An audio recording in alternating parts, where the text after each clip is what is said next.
সংস্কার ভাবনার সাথে স্বৈরাচারের দোসর, ফ্যাসিস্টের দোসর এবং শেষ মুহূর্ত পর্যন্ত বল প্রয়োগকারী সংস্থা সেনাবাহিনী প্রধান ওয়াকারুজ্জামান আর দেশের সেরা দুর্নীতিগ্রস্ত বিচারকদের অন্যতম প্রেসিডেন্ট শাহাবুদ্দিন চুপ্পুর চিন্তা ভাবনার মিল হয় কি করে?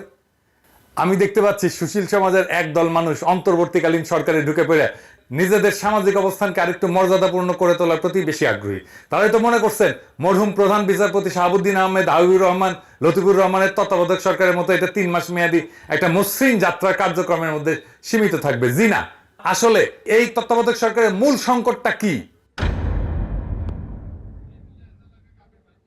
প্র্যাকটিক্যালি বাংলাদেশ স্বাধীন হওয়ার পরে 1971 সালের 16 ডিসেম্বর মাসে দেশ পরিচালনার ক্ষেত্রে যে বিশাল চ্যালেঞ্জ সৃষ্টি হয়েছিল, বাস্তবে বর্তমান সমস্যা এর চেয়ে অনেক বড়। এর আগে কখনোই রাষ্ট্র ক্ষমতা ফেলে পলায়ন করে কেউ গভীর শূন্যতা তৈরি করেনি, আর তা বোঝার ক্ষমতা কি এই লোকগুলোর আছে? খুনি শেখ হাসিনার বসানো প্রশাসনের শীর্ষ